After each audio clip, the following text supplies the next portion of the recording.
Hello மக்களே, restaurant style fish cutlet எப்படி செய்கிறதுன்னு பார்க்கலாமா? இதுக்கு முள் இல்லாத மீனாக பார்த்து வாங்கிக்கணும். நான் இன்றைக்கி ஷீலா மீன் வாங்கியிருக்கேன். நீங்கள் வவ்வால், வஞ்சிரம் இது மாதிரி எந்த மீனில் வேணாலும் செய்யலாம். மீனை நல்லா வாஷ் பண்ணிவிட்டு ஒரு 8 to 10 மினிட்ஸ்க்கு ஸ்டீம் பண்ணி எடுத்து வச்சுக்கணும். இப்போது சைட் பை சைட் நம்ம மற்ற விஷயம்லாம் ரெடி பண்ணி வச்சுக்கலாம். ஒரு பெரிய சைஸ் ஆனியன், கொஞ்சமாக புதினா, ஒரு 5-6 பச்சை மிளகாய், கொத்தமல்லி. இந்த பச்சை மிளகாய் கொஞ்சம் காரம் இல்லாமல் இருந்தது, ஸோ நான் 5-6 எடுத்திருக்கேன். நீங்கள் காரத்துக்கு ஏற்ற மாதிரி பச்சை மிளகாவை எடுத்துக்கோங்க. இது எல்லாமே சாப்பரில் போட்டு நல்லா ஃபைனாக சாப் பண்ணி எடுத்து வச்சுக்கிட்டேன். சாப்பர்லனா கையிலேயே நீங்கள் எவ்வளோ முடியுமோ அவ்வளோ பொடியாக நறுக்கிடுங்க. மீன் வெந்ததுமே எடுத்து வச்சுருங்க, ஆறட்டும். இப்போ ஒரு பெரிய சைஸ் பொட்டேட்டோவை பாயில் பண்ணி மேஷ் பண்ணி எடுத்து வச்சுக்கோங்க, இல்லை துருவி கூட எடுத்து வச்சுக்கலாம். அதுக்கப்புறம் நமக்கு பிரெட் க்ரம்ஸ் தேவைப்படுது. நீங்கள் ரெடிமேடாக கடையில் விற்கிறதையும் வாங்கிக்கலாம். பட் என்கிட்ட பிரெட் இருந்ததுனால நான் அதை அடித்து எடுத்து வச்சுக்கிட்டேன். இப்போ மீன் ஆறுனதுக்கப்புறமா நடுவில் இருக்கிற முள்ளெல்லாம் எடுத்துட்டு இதை மாதிரி உதிரியாக உதிர்த்து வச்சுக்கணும். இப்போது அந்த மீன் கூட நம்ம மேஷ் பண்ணி வச்சுருக்கிற பொட்டேட்டோ, சாப் பண்ணி வச்சுருக்கிற ஆனியன், புதினா அதெல்லாம் சேர்த்துட்டு தேவையான அளவு உப்பு. நான் 1/2 கிலோ மீனுக்கு இந்த சின்ன ஸ்பூன் அளவு தான் நான் யூஸ் பண்ணுறேன், பார்த்திங்கன்னா தெரியும். அதில் கரம் மசாலா, 1 ஸ்பூன் இஞ்சி பூண்டு பேஸ்ட்டு, சாட் மசாலா, கசூரி மேத்தி இதெல்லாம் சேர்த்து நல்லா ஒன்று போல் மிக்ஸ் பண்ணி எடுத்து வச்சுக்கணும்.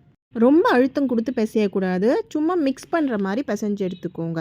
அதுக்கப்புறமா உங்களுக்கு தேவையான ஷேப்பில் நீங்கள் செஞ்சு எடுத்து வச்சுக்கலாம். இப்போது நமக்கு பிடிச்ச ஷேப்பில் எல்லாமே இதை மாதிரி செஞ்சு வச்சாச்சு, இருக்கட்டும். இப்போது இதுக்கு ஒரு 4 ஸ்பூன் கார்ன்ஃப்ளவர் கூட அதுக்கு தேவையான அளவு உப்பு, வெறும் மிளகாத்தூள், இது கூட கொஞ்சமாக தண்ணி சேர்த்து நல்லா மிக்ஸ் பண்ணிக்கணும். கட்டி இல்லாமல் மிக்ஸ் பண்ணி எடுத்து வச்சுக்கணும். கன்சிஸ்டன்சி ரொம்ப திக்காக இருக்கக்கூடாது, இந்த மாதிரி தண்ணியாக இருக்கணும். இந்த அளவுக்கு இருந்தால் தான் நமக்கு நல்லா வரும். இப்போ நம்ம தேவையான ஷேப்பில் பண்ணி வச்சுருக்கோம் இல்லையா கட்லெட்டை, அதை இந்த கார்ன்ஃப்ளவருக்குள்ளே டிப் பண்ணி எல்லா இடத்துலையும் கோட் ஆகிற மாதிரி பார்த்துக்கணும். இப்போ டிப் பண்ணதை எடுத்து பிரெட் க்ரம்ஸ்லேயும் கோட் பண்ணி எடுத்துக்கணும். பிரெட் க்ரம்ஸில் கோட் பண்ணதுக்கு அப்புறமா திரும்பவுமே இன்னொரு தடவை கார்ன்ஃப்ளவரில் டிப் பண்ணிவிட்டு அதே மாதிரி திரும்பவுமே பிரெட் க்ரம்ஸில் இன்னொரு கோட்டிங் கொடுக்கணும். எல்லா இடத்துலையும் படுற மாதிரி பார்த்துக்கோங்க.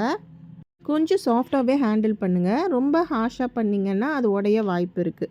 இப்போ எல்லாத்தையுமே இதே மாதிரி ப்ராசஸ் பண்ணிவிட்டு ஒரு 1/2 அன் ஹவருக்கு அதுக்கு ரெஸ்டிங் டைம் கொடுக்கணும். ஃப்ரிட்ஜில் வச்சுருங்க. அதுக்கு அப்புறமா நம்ம பொரிச்சு எடுக்கலாம். மெயினாக ஆயில் வந்து இதுக்கு மீடியம் ஹீட்டில் தான் இருக்கணும், ரொம்ப ஹாட்டாக இருக்கக்கூடாது. பார்த்தீங்களா எவ்வளோ கிறிஸ்பியாக இருக்குது. வெளியில் ரொம்ப கிறிஸ்பியாக, உள்ளே அவ்வளோ ஜூஸியாக இருந்துச்சு. எங்கள் வீட்டில் செஞ்சு கொடுத்ததுமே மம்மி ரெஸ்டாரண்ட்டில் ஒன்றுமே இல்லை மம்மி, இதுதான் சூப்பர்னு சொல்லி ஒரே பாராட்டி தள்ளிட்டாங்க. ட்ரை பண்ணுங்கள், கண்டிப்பாக உங்களுக்கு பாராட்டு மழை தான். பிடிச்சிருந்தா சப்ஸ்கிரைப் பண்ணிவிட்டு கண்டிப்பாக லைக் அண்ட் ஷேர் பண்ணிடுங்க. See you tomorrow மக்களே.